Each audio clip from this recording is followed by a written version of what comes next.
guys, it's time for another elastic collisions problem with physics in the flesh. A 0.290 kilogram croquet ball makes an elastic head-on collision with a second ball initially at rest. The second ball moves off with half the original speed of the first ball. A, what is the mass of the second ball? And B, what fraction of the original kinetic energy, delta EK over EK, gets transferred to the second ball?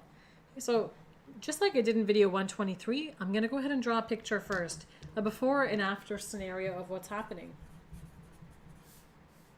This question is actually very similar to video 123. The difference is we're looking for different things in this video, so you go about it a different way. Okay, so initially we've got croquet ball A, it's moving, ball B is stationary, and this is the part that I mean is the same as video 123. And then afterwards, A and B are both moving forward. We know they're moving forward because, just as I mentioned in the previous video, the fact that it's a head-on collision means there's no difference in angle left or right. It's exactly hitting it in the middle. So they're both going to go off straight. They have no reason to go off on an angle. Okay, now for our givens, MA is equal to 0.290 kilograms. V1A we're not given, so I'm going to leave that blank. Mass B is what we're looking for in part A, and V1B is 0, right? Because originally it's not moving. Afterwards, we're told that the final velocity of B is half of that of A, and we're also not given V2A. So yeah, it looks like we're not given that much information, but you know what? We're going to figure this out nonetheless, and we're going to use this really important key point. It's an elastic collision, right? So remember, elastic collision implies two things. The first is that kinetic energy is conserved. And the second is that momentum is conserved. Momentum is always conserved in these problems, but with elastic, kinetic energy is also conserved. So that's a huge helping hand.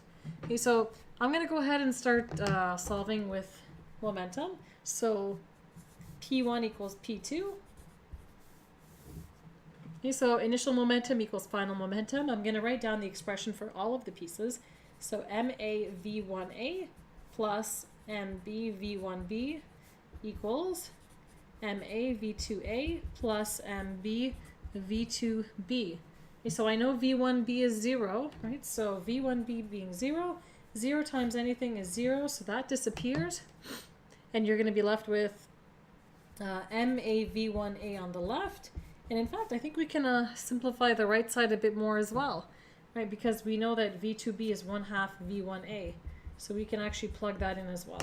So MAV2A plus, so if it's a half, I'm going to bring the half out in front.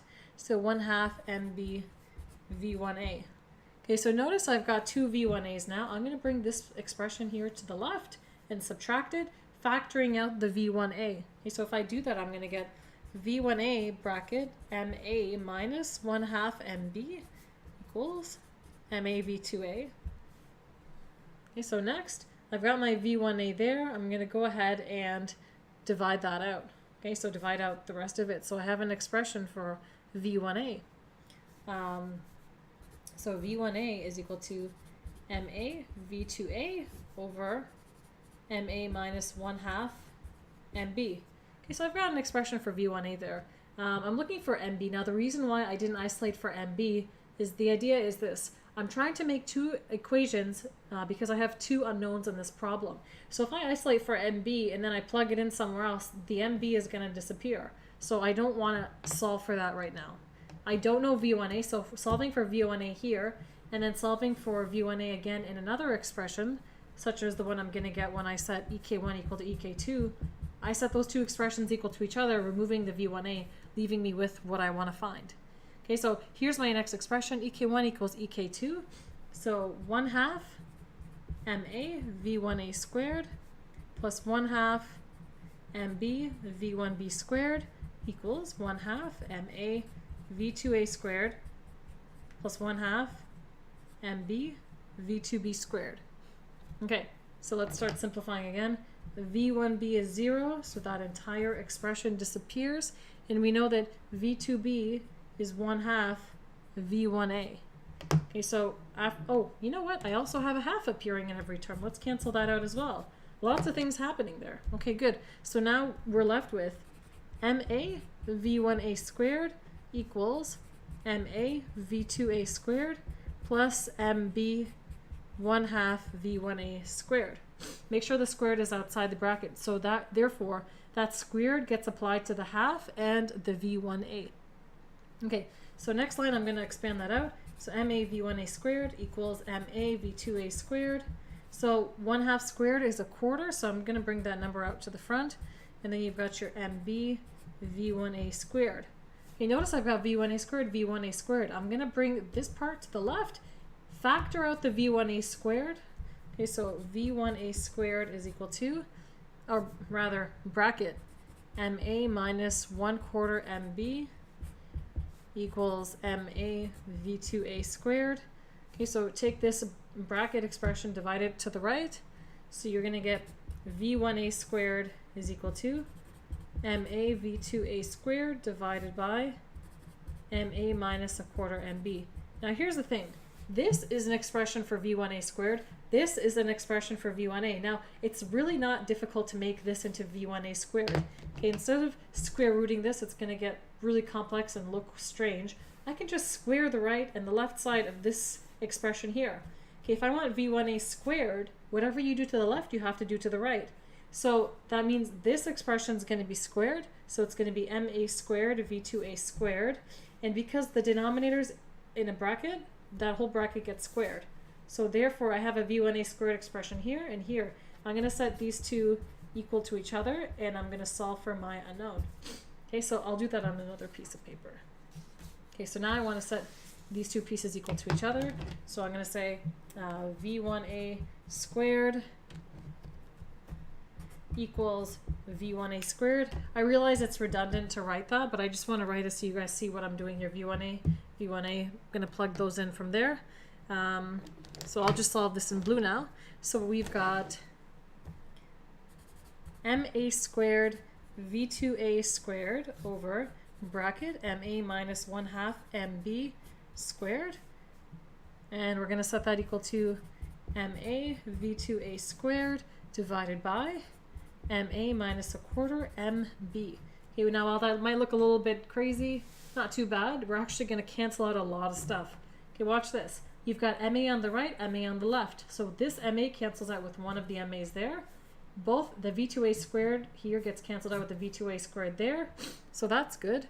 So pretty much all you're left with here is MA in the top, the denominator, a 1 on the top, and the denominator. So what I want to do is take this expression in the denominator, cross multiply it up here, take this expression in the denominator, cross multiply it up here. Okay, so when you do that, so bring this up here, bring this up there. When you do that, you're going to get MA bracket, MA minus 1/4 MB equals MA minus 1/2 MB squared. Okay, so what I'm going to do next is I'm going to expand this out, MA minus 1/2 MB squared. And when I do that, I'm going to get MA squared minus MA MB plus 1/4 MB squared. And I'm going to expand this out as well. This one I just have to, this one's a much easier expansion. I'm going to get MA squared minus 1/4 MA MB. Okay, so why did I do that? Because I could see that I was going to get an MA squared here. And if I expand this, I'm going to have an MA squared, and I can start simplifying. So this cancels with that. MA squared cancels with MA squared. Now check it out. You've got negative 1/4 MA MB, and you've got negative 1 MA MB. So if you bring that negative 1 over to the left, negative 1/4 of that plus 1 of that is positive 3/4. So 3/4 MA MB equals 1/4 MB squared. Okay, so yet more canceling to do. One of these MBs cancels out with that MB. The 4 cancels with the 4. And you're left with an expression 3 times the mass of A is the mass of B. Okay, so that's how we figured it out. We're told the mass of A in the question. We're told that A is 0.290 kilograms. So if you calculate that out, 0.290 times 3, you're going to get 0.870 kilograms. Okay, so that's 3 sig figs, and we are given 3 sig figs in the problem. So there is your answer to part A. Okay, so 3 times the mass of A, 0.870 kilograms is the right answer. Okay, so next, part B, don't worry, part B is going to be a lot shorter. What fraction of the original kinetic energy gets transferred to the second ball? So think of it like this. Originally, the only kinetic energy there is coming from A. That's it, because B is not moving, A is moving. Okay, and the change in energy, with this delta EK the question is referring to, is the energy gained by B. Okay, so you want the final kinetic energy of B divided by the initial kinetic energy of A, because that's the total energy in the beginning. Okay, so this is what I mean. So for part B, I want to do the ratio EK2, so the final kinetic energy of B, right, because the initial kinetic energy of B is 0, divided by the initial kinetic energy of A, the total initial energy. This is my delta EK over EK. I'm just writing it with more detailed and accurate subscripts. Okay, so now EK is 1/2 mv squared, and because it's EK2 for B, it's mass of B in V2B squared over 1/2 MA V1A squared. Okay, so first things first, the halves cancel, beautiful. I also know that MB is 3 times MA. Okay, so that's 3MA. So I'm going to rewrite this. 3MA, and V2B I also have an expression for.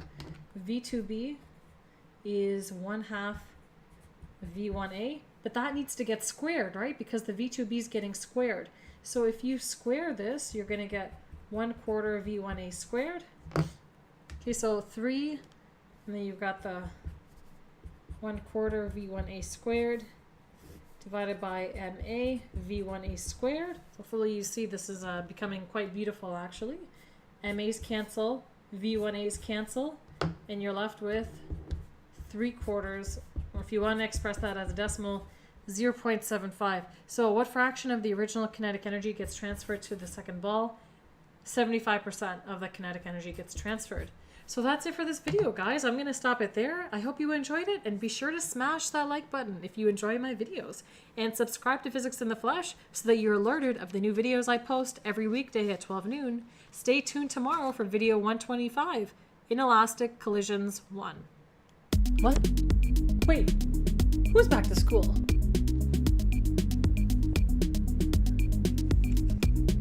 Pumpkin pie recipe. Okay, I'll save that for Halloween. Guys, so that's it for this video. I hope you enjoyed it. If you did, be sure to smash that like button and subscribe to Physics in the Flesh so you never miss a video from me, which, by the way, I post every weekday at 12 noon. So be sure to be on my channel at that time. Guys, as always, if you missed my videos from the past, be sure to click over there on the right. You'll see some of my latest videos there. And other than that, guys, I hope you enjoy the rest of your day. Peace.